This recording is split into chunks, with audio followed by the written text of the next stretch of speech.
Today's podcast is brought to you by Audible. Get a free audiobook download and 30-day free trial at audibletrial.com/spookshow. Then go over to morbidlybeautiful.com as we are now part of the Morbidly Beautiful Podcasting Network.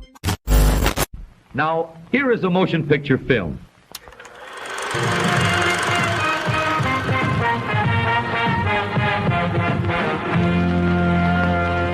And now, ladies and gents, it's yo time.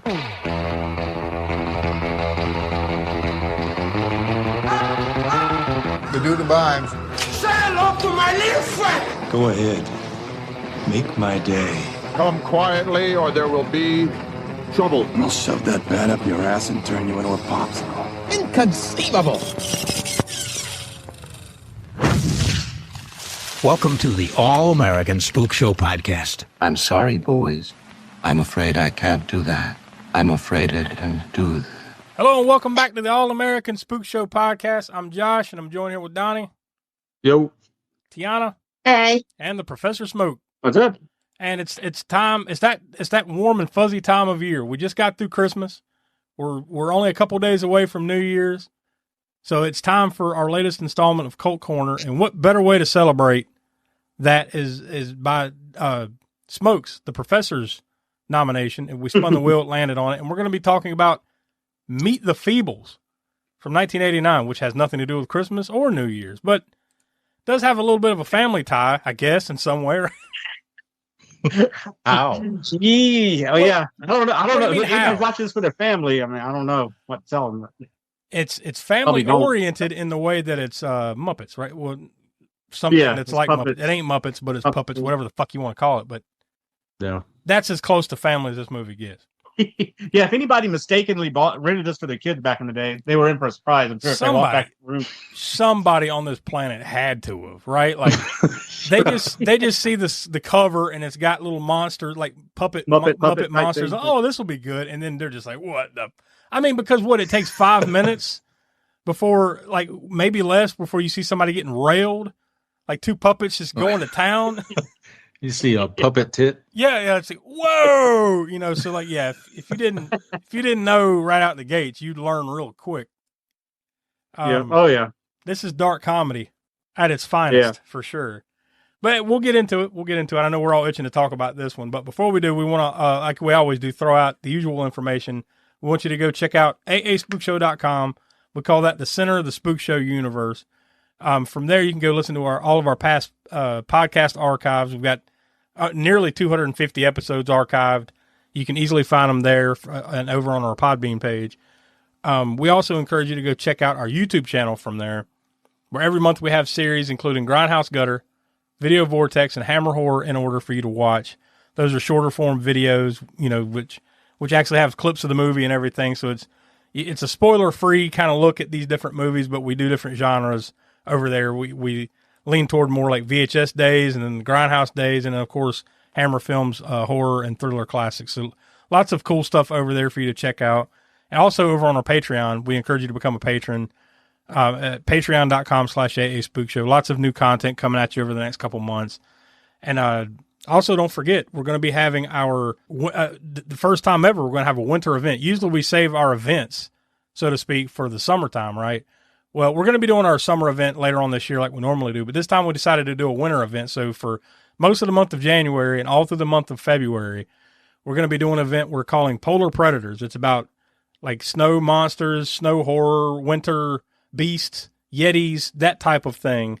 A good mix of movies that we're going to be throwing out at you. And that will start just in a couple weeks on January 13th, because next week we've got a special episode and we'll be telling you what that's going to be at the end of the show, so you want to stick around for that. So without any further build-up, we'll go ahead and toss to the trailer for Meet the Feebles.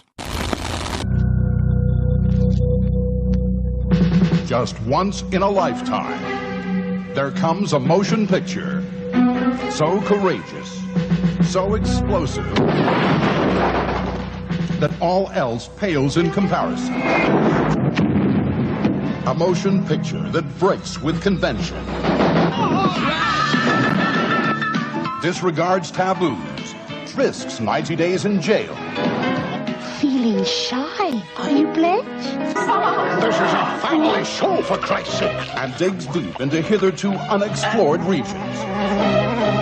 This is such a picture. Oh, it's beautiful white forest. The barriers are down. Sex. I'm hot, Bletch, but not the way you think. Drugs. Animal husbandry. Why did you bring it here? It's not mine. You know it's not. We'll let the court decide then, shall we? Corruption. Barry, do your line. From the killing fields of Vietnam to the playing fields of Beverly Hills. What take that? This is the motion picture that dares to probe the secret innermost fears. It's the big one, Harry. No, it can't be. I've taken precautions. That eats at the heart. That tears at the soul. Please, God. I know I've been a bad bunny. From Peter Jackson, the director who gave you Bad Taste, comes a movie with no taste at all. Meet the Feebles, a motion picture that gives all it's got. Meet the Feebles, the adult puppet movie with something to offend everyone. Please, don't tell your friends how it all comes out in the end. Yippee! How do I get it?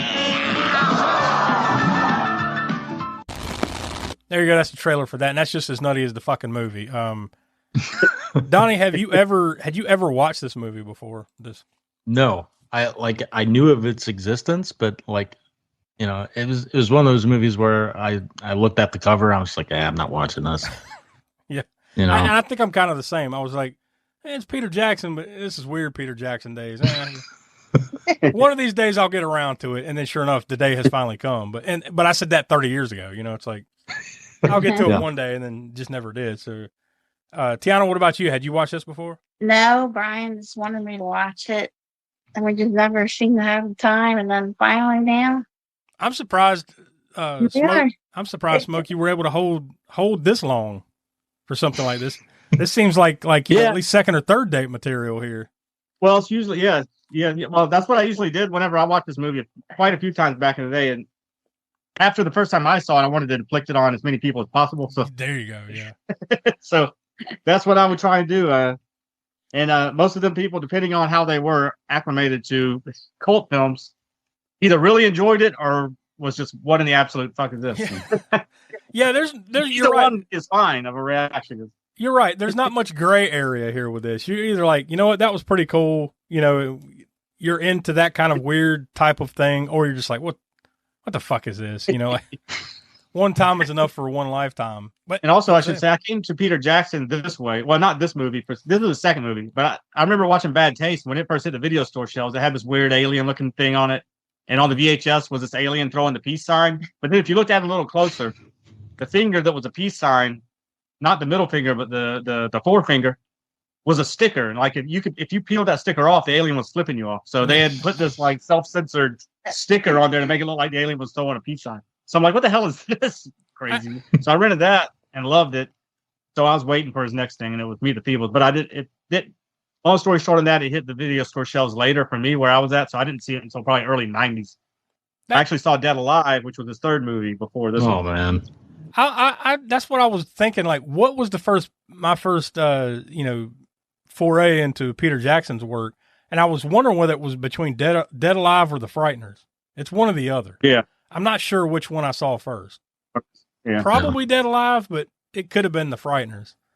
But I tell you what, man, this dude has got to be one of the most interesting creators in Hollywood history. Like, when you look back at his filmography, like you said, Bad Taste, Meet the Feebles, then he goes into pure horror, really, or closer to pure horror, like with Dead Alive and The Frighteners.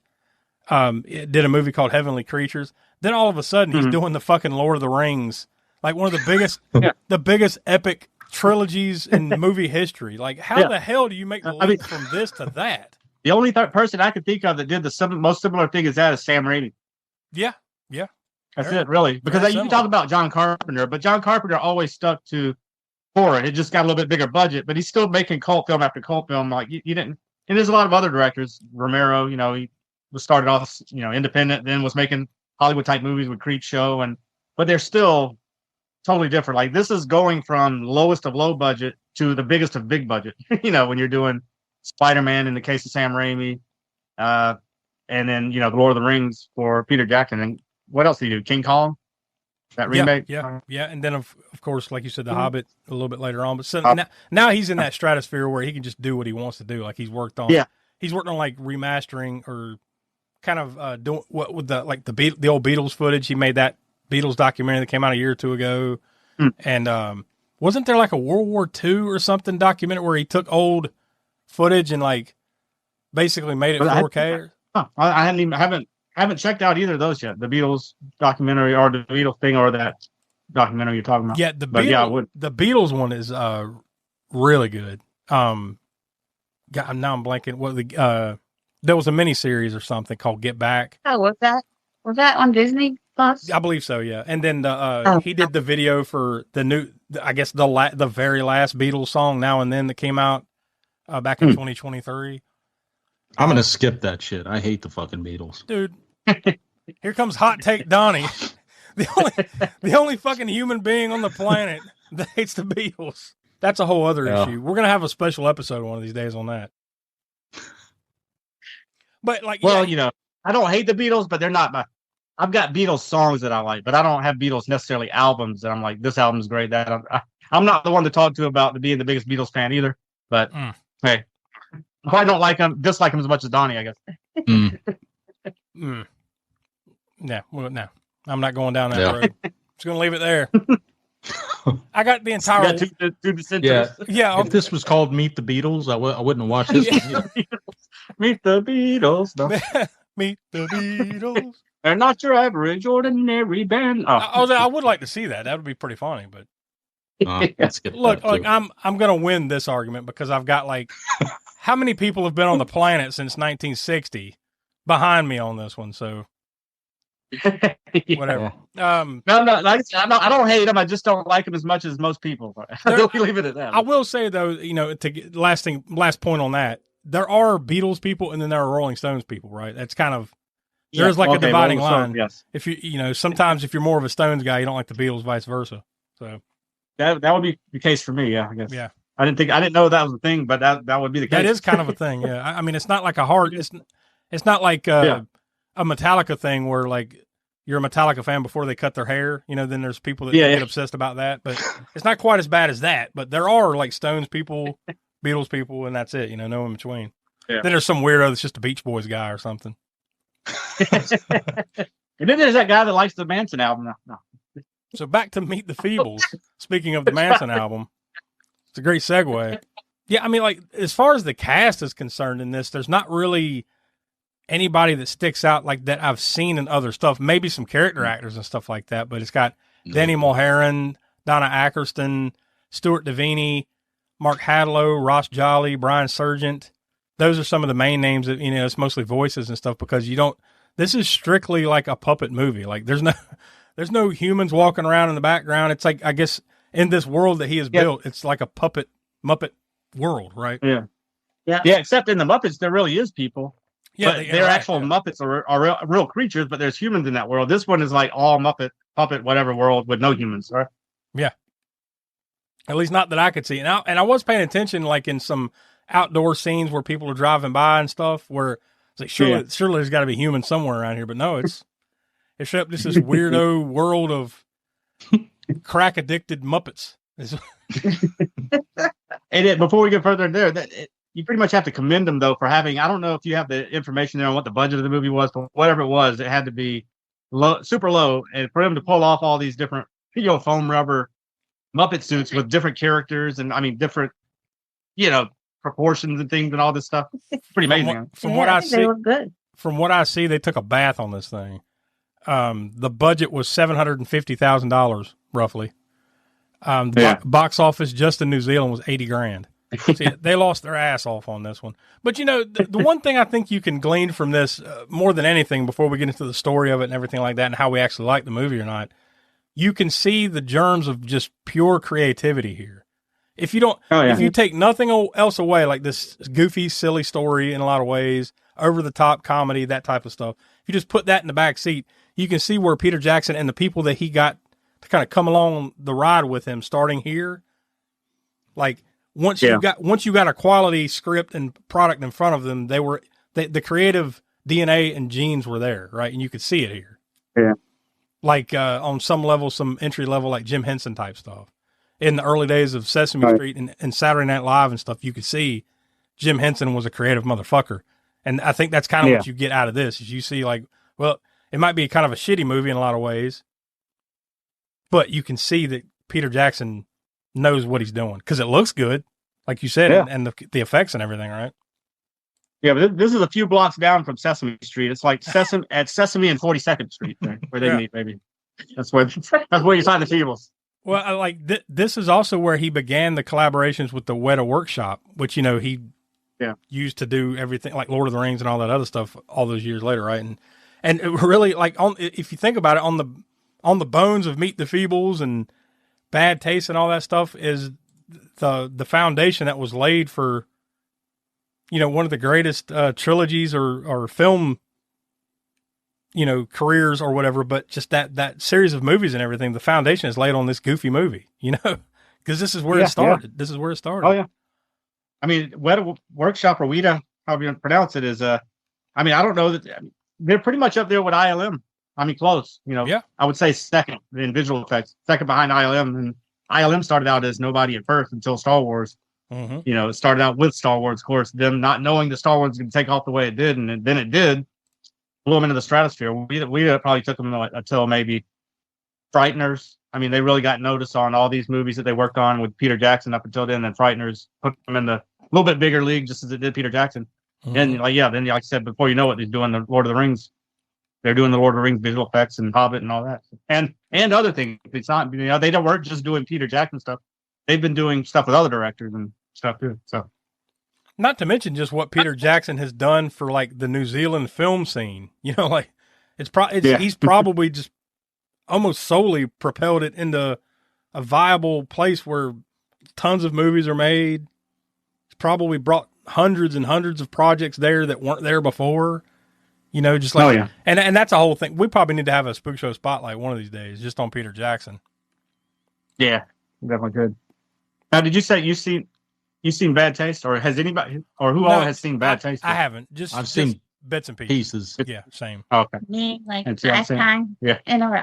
Oh yeah, and while I'm mentioning that too, might as well say there's a Bad Taste alien in this movie in the audience. Wow. At the end, whenever the actual Feebles variety show goes on, at the end of it, out there in the audience is a Bad Taste alien. Makes sense. And I guarantee you, like, somebody might be able to point out there, if you're listening, there's probably some connection to not only Bad Taste, but Meet the Feebles or something in the Lord of the Rings movies or something later on. Like, it probably is, yeah. I guarantee somewhere in the background there's something, because like Peter Jackson's that kind of dude that would just, the Heidi hippo or whatever the fuck from just way back in the background or something. It wouldn't shock me at all. Again, another correlation with Sam Raimi, who does that all the time. Oh yeah, putting little Easter eggs in his movies. Yeah, especially the car. I was about to say, the one is the car, right? It's in every single movie. It's refreshment time, and our refreshment stand is loaded with good things to eat. There's crispy, crunchy popcorn, and hot, delicious buttered popcorn. Lots of candy, and frosty, refreshing cold drinks. Why not treat yourself at the Refreshment Center now? For you, the listeners of the All-American Spook Show podcast, Audible is offering a free audiobook download with a free 30-day trial to give you the opportunity to check out their service. So I hopped on over to audible.com and I typed in Meet the Feebles, and of course I didn't see anything, but I popped in Peter Jackson and a number of things came up. Right off the top, anything you can imagine. Peter Jackson and the Making of Middle-earth by Ian Nathan and Andy Serkis did the forward on that one. That one's just over 22 hours long, Donnie. So if you want to hear the story of Peter Jackson and the making of the Lord of the Rings, I guess in Hobbit movies and all that stuff. That actually might be something I check out. Yeah, it probably would be interesting. Let's see, just scroll down a little bit. It looks like nothing else really has anything directly to do with Peter Jackson. But we do have another series for you, Donnie. There's a D.C. Smith investigation series. There's at least a couple of these books. An Accidental Death by Peter Granger. And that one's just under 7 hours long. So number of what's that got to do with Peter Jackson? Nothing. That's what I said. It has nothing. It's just a nice series. It just says Peter. Yeah, exactly. I guess it just brought up the name Peter and then it pinged. So Audible's like that. It's got a little bit of everything. There's some Percy Jackson books. So see what it does. It's got other Peters and other Jacksons in here. So Percy Jackson meets the Beatles.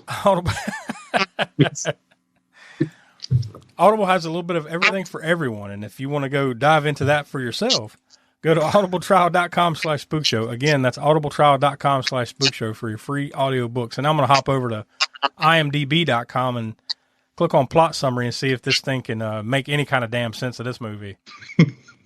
We've actually got a few, but nothing like really, really long. So you're spared this week, Donnie.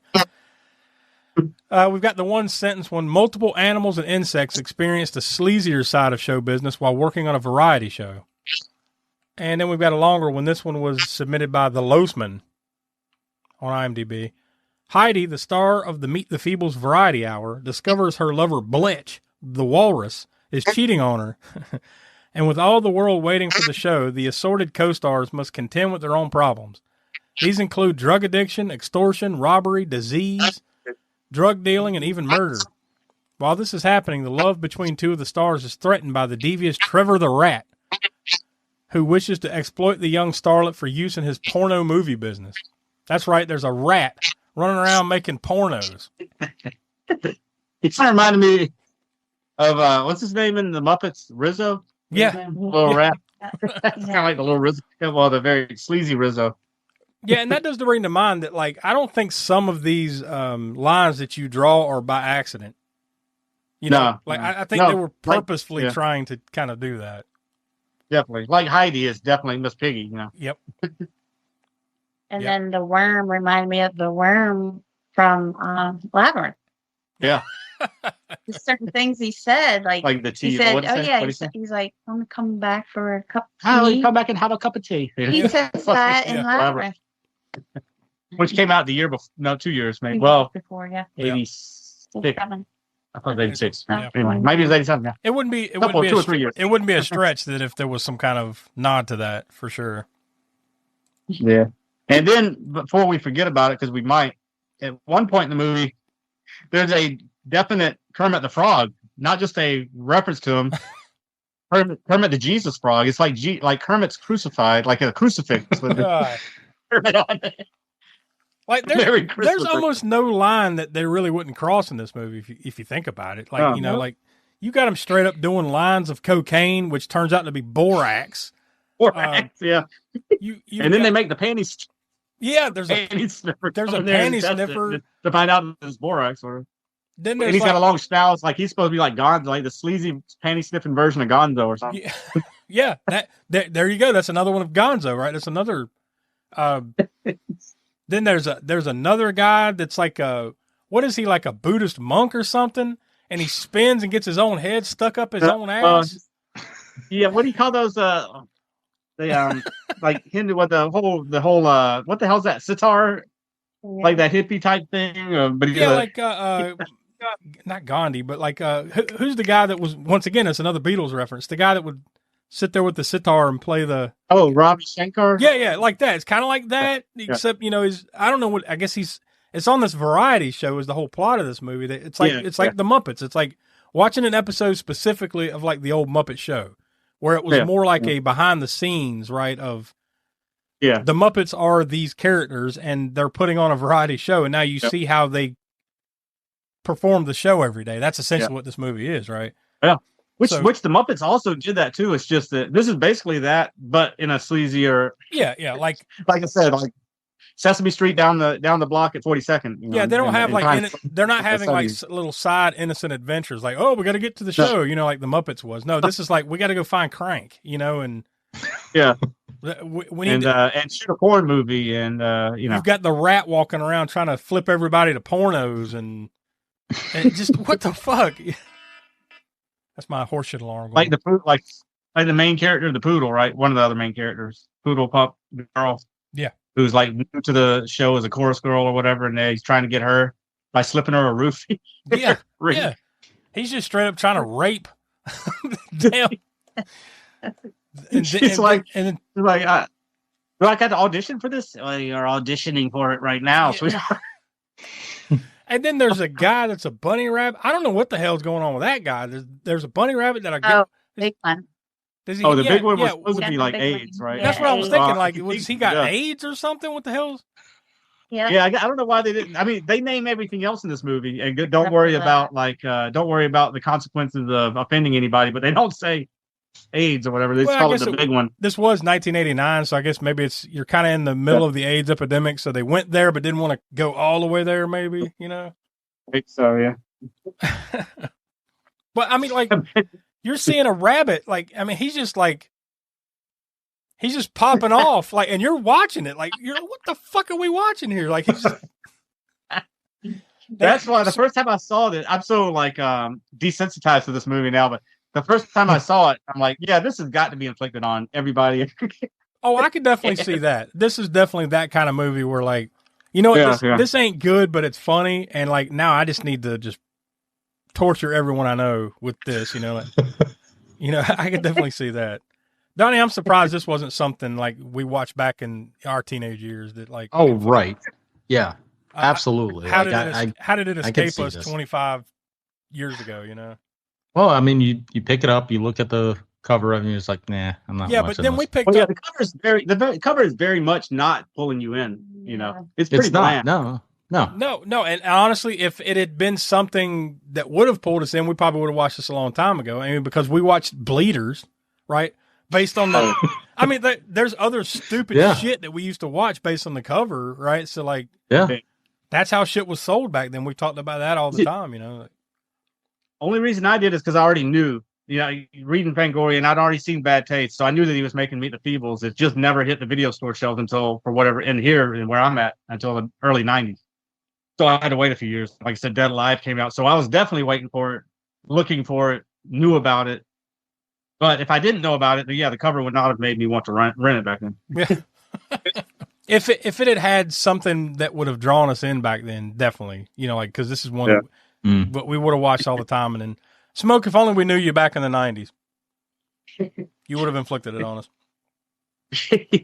But I mean, like, generally the premise is, like we said, like, of this movie, they're showing the behind the scenes and all the shit that eventually gets them to air, right? But there's like lots of little storylines going on with all these separate players. Like the guy that's like the producer of the show is just straight up a drug dealer piece of shit who is screwing the main lead of the movie or the show, Heidi.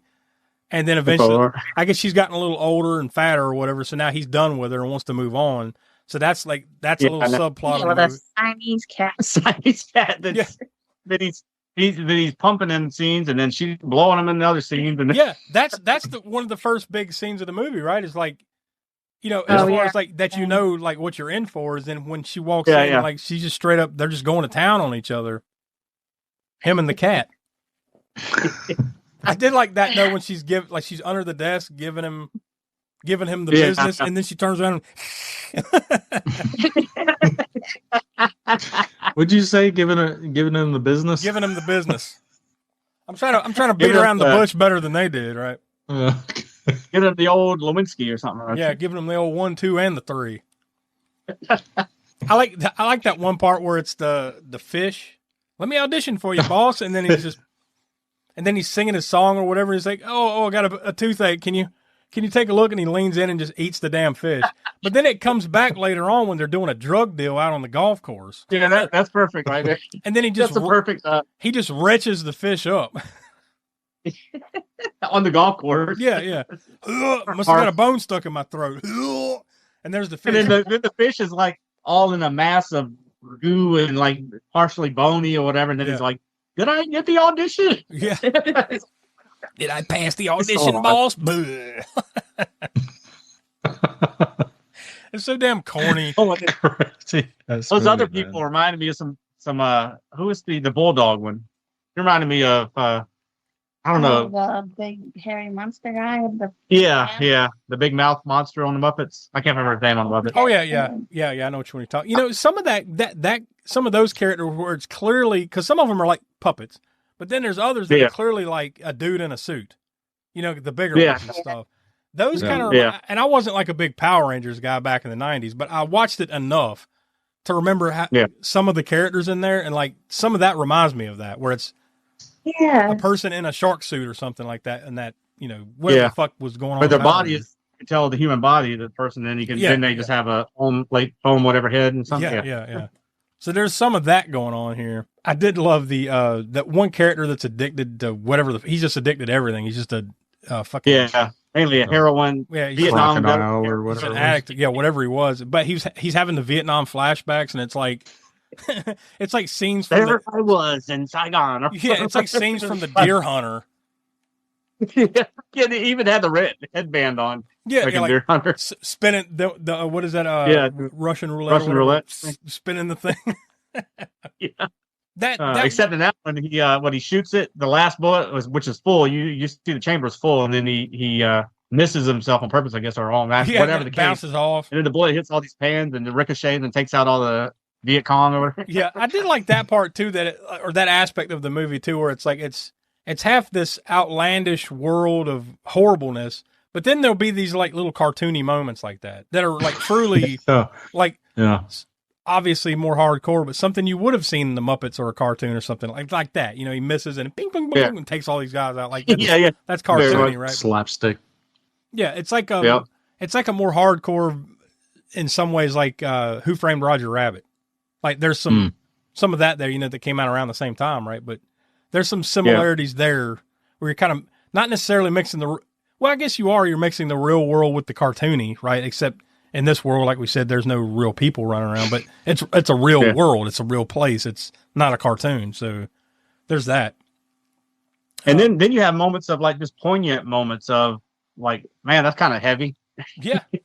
It goes there in certain places like Heidi Hippo when she's getting her depressed moments and things and whatnot, and you're like, you makes you actually feel some emotions for what some of them are going through. Yeah, but until that part where like she's rigged up a machine gun in her mouth, like she's about to end it, and then that cat comes in, is like, and then basically ignores her as she's about to blow her own brains out. And so, I'm sorry. The cat tells her she's got the safety on, right? Yeah. I'm sorry. I didn't mean to. I didn't mean to interrupt you, but you've got the safety on. Then that's when she turns the gun and kills her, and then just goes on a damn rampage, like blowing Muppets away left and right, like just fucking visceral. Yeah. Then you find out massacre. Harry, the rabbit that we talked about, who thought he had the big one, you know, the AIDS or whatever. And he wants to be in the show, but he's so like sick at that point that he almost can't be. But then he decides, I'm going to do it anyway. And he gets in his carrot prop that he's supposed to fly out of. But instead of he pops out, and he's supposed to do a little number or say something or whatever. And he pops out and then just vomits everywhere. Yeah. During the show later on. But yeah, later on, whenever she's going around shooting people up with a gun, he finds out, the doctor calls him up and says, "Oh, Harry, by the way, it's not the big one. I made a mistake. You actually just have a bad case of bunny pox." Whatever. And then he's like, yeah. And he goes to tell everybody that he's just got bunny pox and that he's going to be all right or whatever. And then blam, blam, blam, blam. And his head gets blown off by, hey, everybody, I'm okay. But in that moment, pretty much everybody gets blown away or massacred in some way, except for like your main subplot character of this Robert guy who's like the newcomer with his girl Lucille. So that's been like a little thread that's gone. So they survive, and then I love at the very end, like Robert. Yeah, I love at the very end. So they put up the little cards like so and so went on to, like it's a real documentary or something. Yeah, that's probably one of the better. About like a which one? Crazy character in this whole movie. The Fly. Oh, the Fly, yeah. Oh, yeah, like he's like the bad, he's like the bad reporter or whatever, right? The sleazy reporter guy is just always in the background. Toilet eating shit with a spoon. Yeah. Literally eating a turd with a spoon. Oh God. There's a lot of aspects of this movie that I like to put out of my mind. You know, it's just like, all right, well, that was stupid. I think I think overall though, it's silly as shit and over the top, but you know, there's fun to be had. So with that in mind, Professor, you brought it to the table, so we'll let you go first with your final thoughts and your star rating on this. Now, this is Cult Corner, so we're comparing this against Goodfellas and some of the other stuff we've done here on Cult Corner. So I know it's an interesting comparison, but you know, that's kind of what we're going up against. So, but we have done some things similar to this, like say UHF, right? Like, you know, there have been some things that we have done on Cult Corner that are, you know, kind of in the same wheelhouse. So with all that being said, what do you think? When it comes to Cult Corner, really, when it comes to any of the things or reviews, I've almost gone back to the thing of what entertains me. You know, not what is up on this pedestal of great filmmaking or great, but how entertained am I by this versus that. In that case, I might give something like this more stars than say, even though I haven't seen this movie and it's supposed to be, you know, people say it's one of the greatest movies ever made. Citizen Kane, I haven't even seen that, so I can't really. I haven't seen it, so I can't say that. But I might say that. Well, maybe I'd give this movie more stars than that one. And somebody like, you're nuts or whatever. But it has to do with the entertainment value. But like I said, I haven't seen Citizen Kane, so I can't really make that correlation. So, but that's just kind of a thing on my ratings here especially on Cult Corner, because I don't remember what I gave some of these movies. I know I gave Goodfellas probably 5. Yeah. Sure. And we've given out plenty. And like I said, it's kind of hard to compare, say, Goodfellas to The Warriors to The Big Lebowski, right? Like, you know, so it's kind of unfair in a way, but you know, that's kind of what we've done here with it. Pretty much, like I said, just comes down to pure entertainment value when it comes to Cult Corner. Yeah, absolutely. I mean, and like you said, sometimes we will get really great movies, like really well made blockbusters, like, and maybe those aren't cult films, but we let them slide anyway, right? Yeah, exactly. Like we've watched Dr. Strangelove, and then we followed up with like Blackula. You know, like, so it's all over the map here. So yeah, this movie, I've seen it. You know, like I said, I don't know how many times. I mean, by myself watching it, I've probably only seen it maybe twice. But I've seen it plenty of times with other people, like I said, just to inflict it on them and see what they thought about it. But it's been a while since I'd seen it. And going back to it, I thoroughly enjoyed it. I was looking forward to showing it to Tiana for a while now, and it just kind of, like she said, just kind of went by the wayside here and there. We were watching other more important things that we had to watch, whether for the show or new stuff or what. It just kept getting putting aside. That it was good to finally get to it and show her that. So it was fun watching it again. And I've always enjoyed it every time I've watched it for what it is, you know, which is just a sleazy, like we said, a sleazy take of the Muppets. Yeah. It's also a musical, right? Yeah. And we talked about musicals. We've had a lot of musicals for whatever reason on the show before. Now, but this one is one that I can kind of get behind. I guess you could say absurd, you know? I guess you could say musical, but it's more like you're watching the performances on this variety show. It's not like say it's not like say the one we just watched, Cannon Fodder, Emperor's New Clothes. Where they're telling the story through the song. This is a little different. Yeah, it's not like definitely. Yeah, it's not telling the story through the song, it's just them performing the numbers. But I don't know how many numbers there were, at least 5. I know there was enough numbers for there to be a Meet the People's soundtrack out there. But yeah, I would say I'll give it, I mean, for my enjoyment of it, I'll go 3 and 3.5, I guess. All right, Tiana, what do you say about it? Now, you said this was your first watch, right? So now that you've watched it, what do you think? It was very entertaining, that's for sure. I'm going to give it the same as Brian, 3.5. Donnie, first time watch for you. What do you say? Yeah, first time watch. This movie's fucking crazy, but it's still, I have to stay true to my rating. And you know, if it was something I would watch again, it's got to be at least 3 stars. I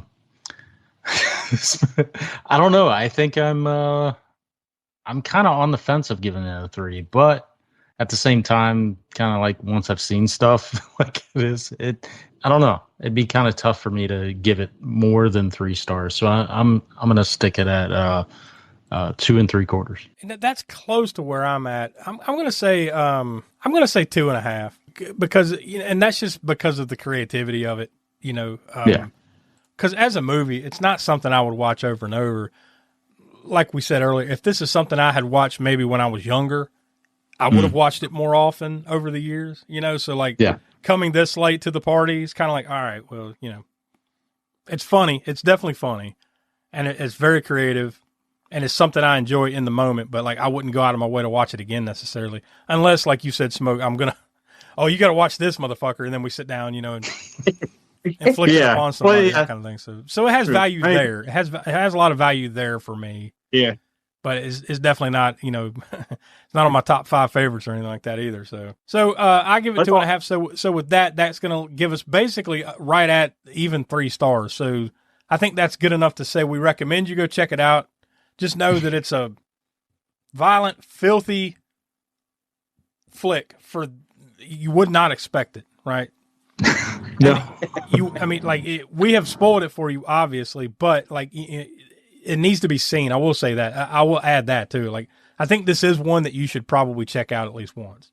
It may not be your cup of tea, but just to witness it, see the absurdity of it and the creativity behind it and everything, I think it's worth at least one watch. And not to mention, if you've ever been a fan of Peter Jackson's, any of his other work, you might find it interesting to go back and look at some of his early shit, right? Yeah, that's something that like I was saying, I came to Peter Jackson through these movies first, then to Lord of the Rings, and it was kind of weird to me seeing him do Lord of the Rings. Yeah. For a lot of people that aren't horror fans, maybe whatever, they come to him through the other way, and then they go back and watch these, and they're like, "What the hell was he thinking? How did he go from this to Lord of the Rings?" They have the same sort of reaction, but in the opposite direction. If his goal was to get attention, pay attention to me because of the absurdity of it, well, mission accomplished, right? Yeah.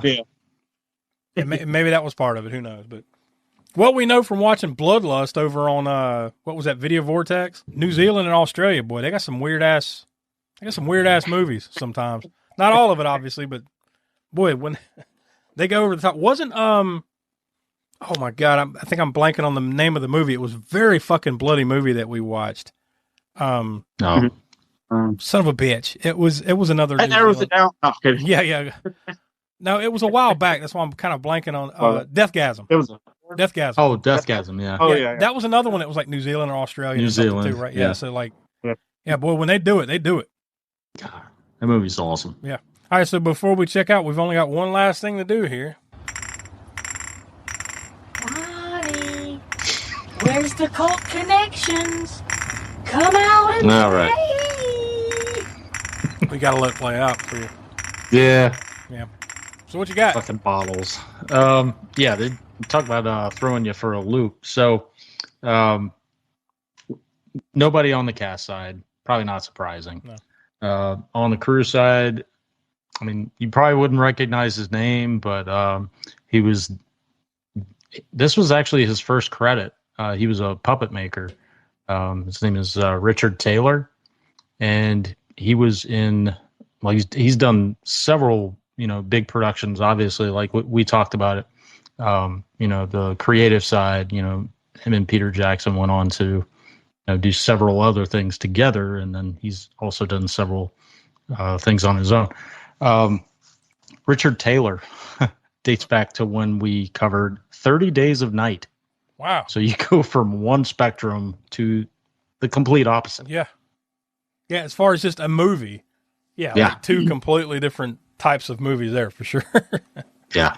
Not unsurprising, though, that a creative type would be involved in different genres of stuff, right? And stuff that took special effects, lots of special effects and stuff like that, right? So that's not a surprise there. Well, that's it for this week. Next week, we will be doing a special 2024 year in review episode. Now, this isn't like looking back at the Spookshow year in review. This is looking at all the horror that came out within the past calendar year. So, Tiana, this is right up your alleyway because you've probably watched more 2024 horror than any of us. I've still got a couple more things to catch up on before next week, so I can have an opinion on it. But I think basically what we'll kind of do here is we'll each give a top 5 if we can pull it off. Like, let's give a top 5 of 2024 from each one of us, and we'll talk about some of the old, the other ones for honorable mention and all that stuff that didn't quite crack the top, but maybe some stuff we enjoyed or hated. Oh, and I've got a few. I've got a few on the hate list too. So hopefully we're able to catch up on everything that we want to catch up on before we get there, so we can talk about a little bit of everything. So I think it's going to be a good time. We try to do that every year, and then right after that, the Polar Predators event will start. It'll be the following week on January 13th. So strap up, get ready to go on a wintry nightmare for the next couple months. So for Will, who could be with us, Donnie, Tiana, the Professor Smoke, I'm Josh. We are the All-American Spook Show, and we'll talk to you next week for our 2024 Year in review. Happy New Year, everybody.